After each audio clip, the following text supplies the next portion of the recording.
Baru tiba di situs Kompleks Pemakaman Raja-Raja Balanipa atau eh, Makam Palabuang.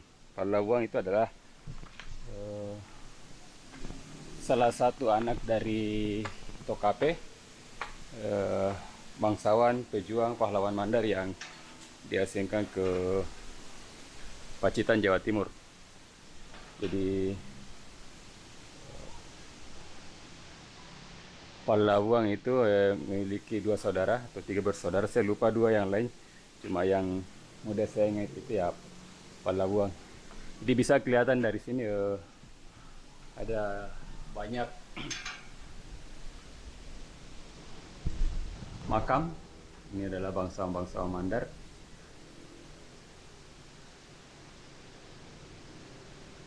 Terletak di atas Butuh Salombo.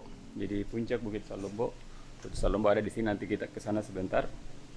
Dari atas puncak itu ya akan kita lihat kota Tinambung. Jadi dari informasi yang saya dengar dari beberapa bacaan, waktu kerajaan Bone yang dipimpin Arung Palaka menyerang kerajaan Balanipa, salah satu medan pertempuran adalah di kawasan ini, di Butuh Salombo ini. Menurut riwayat, Den Rioso bersama Marakdia Banggai memimpin pertempuran. Dalam pertempuran itu gugur Marakdia Banggai. Saya tidak tahu dimakamkan di mana. Jelas kawasan ini adalah kawasan bersejarah. Bila kita berbicara Mandar secara umum atau kerajaan Balanipa secara khusus, termasuk kerajaan Banggai. Jadi nanti kita lewat dari para peserta goes jalur Sutra Mandar dari tengah-tengah melewati perbukitan yang jalan aspal dan jalan cor. Nanti di kompleks pemakaman Tinambung di atas Batu Miana ini belok ke arah sini. Ini kondisi jalannya, tidak terlalu curam jalannya, terus dari jalan setapak. Ini bisa naik sepeda, cuma kalau di sini ya nggak perlu didorong sedikit. Tapi mulai dari sini sampai ke Butuh Ciping ya, kecuali ada yang turunan itu bisa menggunakan sepeda. Sekarang kita lanjut ke puncak Bukit Salombo. Tadi di sana kurang lebih 100 meter makam raja-raja kerajaan Balanipa. Khususnya ada bangsawan yang bernama Palabuang, anak dari Tokape. Dari sini kita bisa saksikan keindahan kota Tinambung. Ini kota Tinambung, terus di sebelah sana itu adalah Sungai Mandar. Jadi ini itu di sana perbukitan Alu. Dari sini bisa kelihatan sekilas pesisir Teluk Mandar dan khususnya daerah Barane ya, daerah Majene. Nah ini kan sudah termasuk muara Sungai Mandar. Di muara itu ada dua kampung, kalau di seberangnya Para, sebelah sini Gade. Jadi itu dulu adalah pelabuhan kuno. Termasuk yang pusat untuk pelabuhan itu adalah di tengah-tengah. Jadi nanti peserta jalur goes bersama jalur Sutra Mandar lewat tadi dari Makam Palabuang ke sini. Di belakang saya terlihat agak lapang.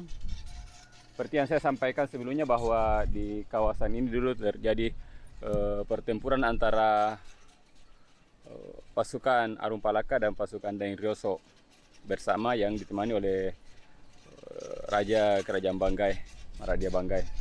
Saya tidak tahu persisnya di mana, yang jelas di situ di bacaan yang saya dapat itu pertempuran terjadi di Butuh Salombo. Yang ini adalah Butuh atau Bukit Salombo. Terus di sana kelihatan jelas sedang berlangsung proses pembangunan Taman Budaya Mandar di Sulawesi Barat di Butuh Ciping. Kalau di sebelah sana itu Butuh Ciping. Kita akan ke sana juga, turun sebentar, terus melewati ini lokasi Taman Budaya, lalu ke turun ke samping kantor Camat Tinambung, lewat lapangan Tamejara. Itu kelihatan Taman Tamejara, itu kantor Camat Tinambung. Terus Sanawia Tinambung SMP, dan kita akan masuk di kompleks pasar Tinambung, pasar baru Tinambung. Adapun pasar lama yang sudah tidak ada itu di bawah, itu ada agak lapang. Ini Masjid Arwah Tinambung, bekas pasar Tinambung yang belakangan dipindah di Talolo.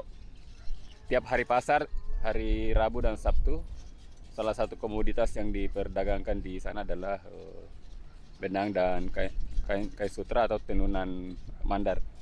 Nanti kita akan lewat di situ juga. Dari sana masuk ke Lemah Susu, akan kita lewati makam Amanawewang. Nanti saya jelaskan siapa itu Amanawewang. Terus ke Lemah Susu, Lawarang, Dekopakdis, Kandiapi, dan terus ke bawah ini ke jalan. Nanti kita akan lewat. Nanti saya akan jelaskan juga tentang apa hubungan jalur sutra mandar ini dengan Masjid Al-Hurriyah Tinambung, khususnya bangunan yang di belakangnya. Bisa jelaskan di bawah sebentar. Nanti jadi dari sini terus ke daerah tengah-tengah Karama di finish.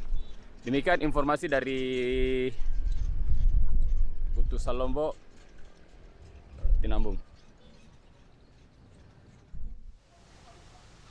Sekarang saya berada di lokasi Taman Budaya Mandar yang terletak di Kecamatan Tinambung. Lokasi persisnya di atas Bukit Butu Ciping di belakang Puskesmas.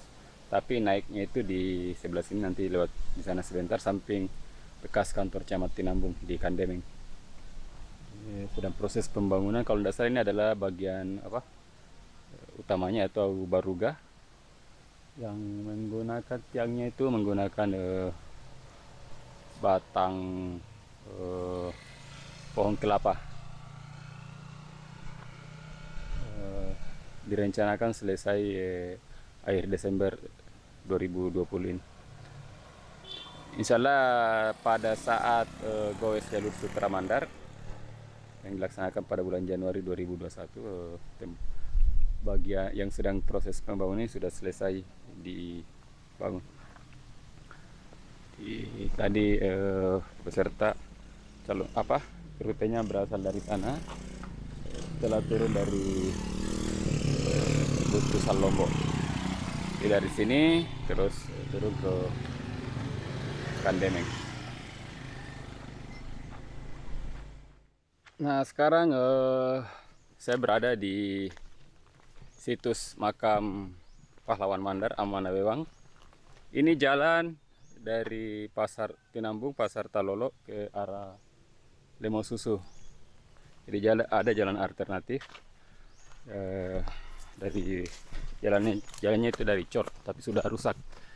Makam ini terletak di atas bukit kecil.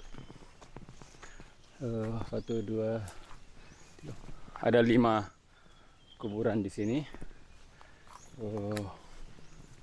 Ini makam Amanawewang.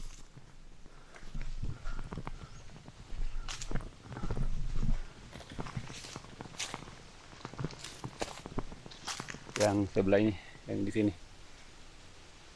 Sebenarnya makam awalnya, makam Amanawewang ini terletak atau berada di depan Masjid Limboro, kurang lebih 2 km dari sini. Hanya saja tempat itu terancam abrasi di Sungai Mandar, jadi dipindah. Saya pernah ke situ waktu saya masih SMA. Kalau tidak salah tahun 95-96 masih di sana kuburannya. Saya belum tahu persis tahun berapa dipindah ke sini. Jadi ini Amanawewang adalah pejuang Mandar bersama dengan kerabatnya Tokape dan saudaranya Manapatolawali melawan penjajah Belanda di awal tahun 1900-an. Kurang lebih 1905 sampai 1907 atau 08. Tokape diasingkan ke Pacitan, Jawa Timur. Saudaranya Manapatolawali tewas di Butu Adolang di daerah Majene yang kemudian dimakamkan di daerah Alu, kurang lebih 20 kilo dari sini. Adapun Amanah Wewang tertangkap terus diasingkan ke Belitung, Sumatera, di Pulau Bangka Belitung. Nanti tahun 42 dibebaskan oleh Jepang dan kembali ke kampung halamannya, tinggal di Limboro. Terus kayaknya meninggal di tahun 60-an dan dimakamkan di Limboro. Belakangan dipindah ke sini. Jadi beliau adalah, kalau saya baca sejarah perjuangannya, Amanah Wewang yang dilahirkan di daerah Lutang, Majene, layak sebagai pahlawan nasional. Jadi makamnya ada di sini yang akan kita lewati ketika melakukan goes bersama jalur Sutra Mandar. Ini adalah Sungai Mandar, sungai penting dalam ya kita berbicara tentang sejarah kebudayaan Mandar. Di asal kata nama suku Mandar itu berasal dari nama sungai ini yang diberi nama Sungai Mandar, atau kalau orang pedalaman di perbukitan menyebutnya Manda. Orang-orang dulu itu kalau misalnya dari kampung mau pergi ke sungai untuk mandi, ke sungai ini dia bilang, nah nggak di Manda. Itu kurang lebih 100 meter ada pembawa melayarkan rakit di Sungai Mandar yang kemungkinan besar berasal dari Alu. Jadi inilah Sungai Mandar yang bermuara di Tinambung, di Teluk Mandar. Tak jauh dari situ ada pelabuhan Tangga-Tangga, nanti kita akan lewat di situ juga. Jadi setelah dari makam Amanah Wewang tadi kurang lebih 2 kilo kita akan tiba di tempat ini. Ini masuk wilayah Desa Lekopadis. Saya tidak tahu apakah Lekopadis atau Lemosusu, yang jelas di sebelah sana Lekopadis ini. Lawarang. Ini masuk di Lawarang. Dari sini ke arah Lekopadis, Kandiapi, Tinambung, untuk kemudian ke Tangga-Tangga dan Karama. Rencananya salah satu pos terakhir atau salah satu pos di goes bersama jalur Sutra Mandar atau pos terakhir akan ditempatkan di sekitar sini, supaya peserta yang belum pernah melihat Sungai Mandar atau yang kondisi seperti ini, kan beda kalau yang di Tinambung di lewat jembatan itu di sekelilingnya adalah perkampungan. Nah, kalau seperti ini ya bisa lihat perbukitan di dalam, terus bantarannya kiri kanan masih dipenuhi dengan perkebunan penduduk. Demikian informasi dari pinggir Sungai Mandar dalam rangka survei goes bersama jalur Sutra Mandar. Sekarang berada di belakang Masjid Al-Hurriyah Tinambung. Seperti yang saya sampaikan tadi, waktu saya berada di atas Butu Salombo, itu di atas. Tadi saya di atas sana, dari atas sana menyaksikan kota Tinambung. Nah, di tempat ini, di kompleks perumahan Imam Tinambung, pada tahun 70-an, yang menjadi imam di Masjid Al-Hurriyah Tinambung adalah Imam Janggo. Dari penelitian saya tentang tradisi sutra di Mandar, yang pertama kali membudidayakan telur ulat sutra adalah Imam Janggo. Beliau adalah veteran perang, terus oleh pemerintah Legiun Veteran RI dikirim ke Bandung, ke Jawa Barat untuk mengikuti pelatihan pengelolaan ulat sutra. Nah, ketika dia pulang kembali ke Mandar, dia membudidayakan ulat sutra di rumah imam. Bentuknya belum seperti ini. Yang jelas menurut cerita dari orang tua saya, rumah saya ada di sini, cuma beberapa meter dari sini. bibi dan paman yang sempat menjadi murid Imam Janggo mengaji. Mereka menyaksikan secara langsung waktu masih kecil bagaimana Imam Janggo membudidayakan telur ulas sutra terus menghasilkan benang. Adapun Imam Janggo sendiri adalah orang Pambusuang.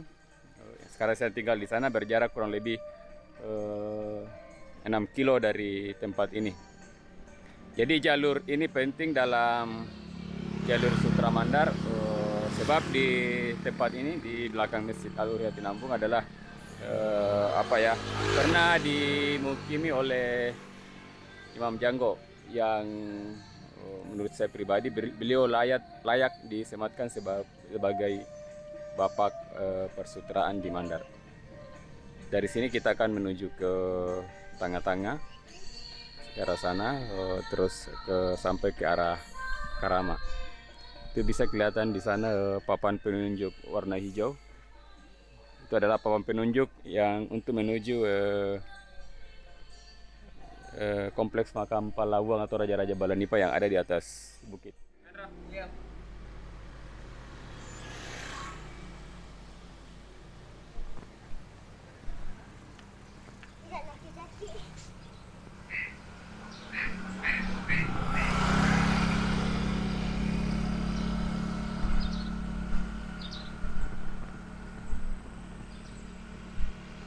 Saat ini berada di pelabuhan Tengah-Tengah yang dulunya adalah pelabuhan Kerajaan Balanipa.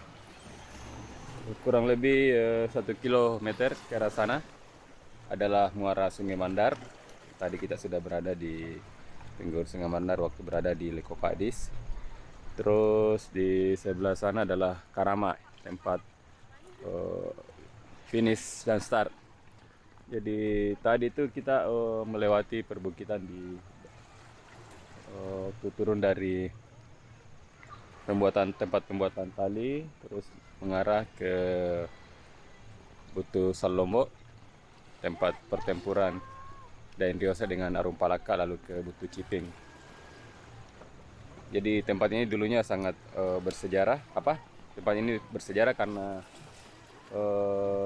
merupakan pelabuhan Kerajaan Balanipa selain yang ada di Galeto, termasuk di sebelah sana yang mendukung pelabuhan ini ada Para dengan Gade. Jadi bisa dibayangkan dulu bagaimana perahu-perahu layar seperti Lambo, Palari, Pinisi, Sande, Pakur berlabuh di pantai ini, kawasan ini. Dan juga saya mau sampaikan waktu Arum Palaka datang menyerang Kerajaan Balanipa, mereka sempat membakar istana kerajaan di Lekopadis. Tadi kita sudah lewati Lekopadis. Jadi sekian informasi singkat tentang salah satu bagian penting yang akan dilewati di Goes Bareng jalur Sutra Mandar.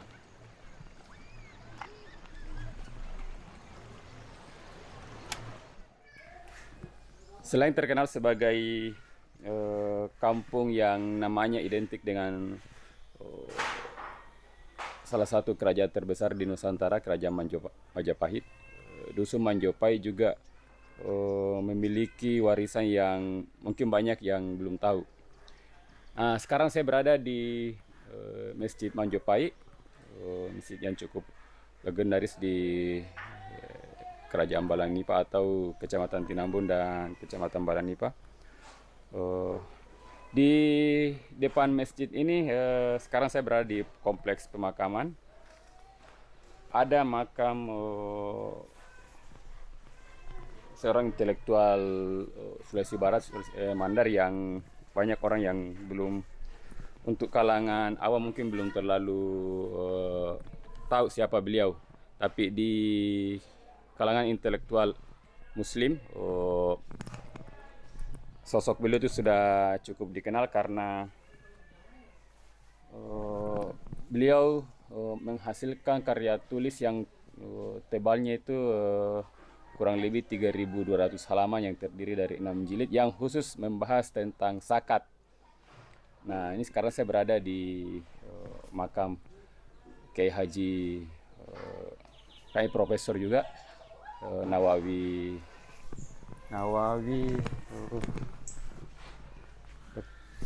Dr. Muhammad Nawawi Yahya Abdul Razak. Dr. Nawawi ini lahir di sini di Manjopai tahun 1929 pada usia 18 tahun. Gara-gara kejadian pembantaian Westerling korban 40.000 jiwa tahun awal Februari 1947, pada umur 18 tahun beliau mengungsi ke daerah Sulawesi Selatan di Pindrang, dan pada tahun itu juga 1947 beliau pergi ke Mesir untuk menuntut ilmu. Nah, yang menarik adalah sampai S3 di sana dan menghasilkan karya tulis yang saya sebut tadi, berkeluarga di sana, meskipun kalau saya menurut informasi yang saya dengar, yang referensi yang saya baca, beliau menikah dengan seorang janda di sana yang sudah memiliki anak, tapi dari beliau tidak ada keturunan. Nah, sewaktu karena dia sudah jadi warga negara Mesir, kalau tidak salah ya, lama tinggal di sana. Nah, pada tahun awal 80-an beliau mudik untuk pertama kali ke kampung halamannya. Ini mungkin bisa diklarifikasi kalau ada yang keliru dari apa yang saya sampaikan. Mudik tahun 84. Nah, sewaktu mudik itu ya beliau sakit dan akhirnya meninggal dunia. Meninggal dunia dan dimakamkan di kampung halamannya di Manjopai. Pada usia 55 tahun beliau meninggal dunia. Nah, di samping makam beliau ada makam kedua orang tuanya, Yahya Abdul Razak, imam yang juga pernah menjadi kadi, imam Masjid Manjopai. Terus saudaranya juga yang sebelah di sini yang wafat tahun 2002. Jadi ini adalah peninggalan intelektual. Selain seorang intelektual besar Mandar yang jarang yang belum tahu, lahir di sini di Manjopai dengan karya tulisnya yang sangat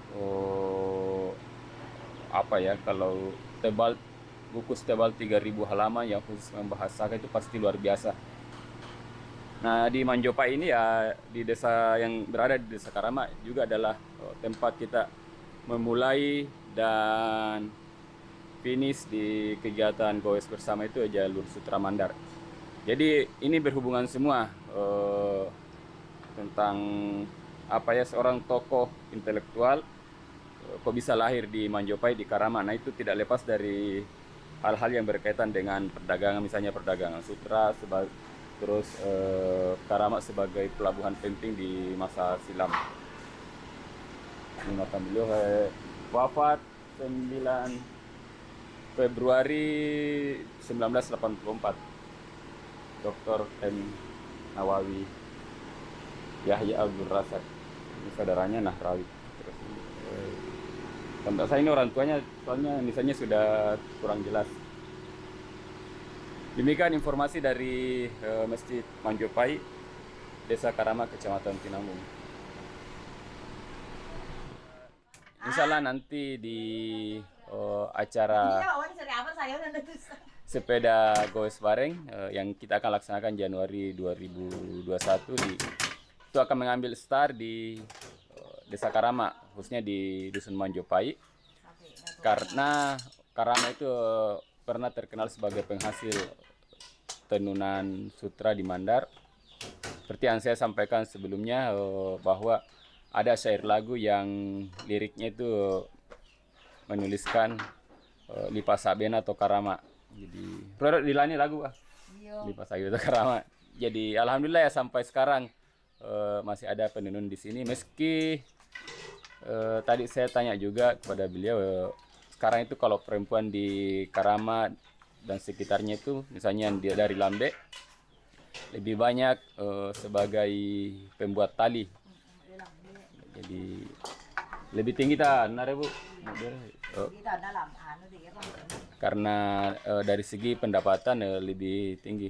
Adapun kalau mengerjakan tenunan seperti ini ya itu sudah tinggi tuh kalau dapat 50.000. Kalau kerja tiap hari ya bisa 1 minggu, tapi kalau nanti ada waktu luang baru kerja ya bisa 10 hari baru selesai. Jadi ini penting untuk kita ketahui khususnya masyarakat Mandar, Sulawesi Barat, bahwa tradisi menenun oleh wanita-wanita Mandar tidak semata-mata karena motif ekonomi, tapi karena selain menjaga tradisi juga mengisi waktu luang, dan daripada tidak ada kegiatan di rumah ya mending menenun kain sutra. Demikian informasi dari Dusun Manjopai, Desa Karamat.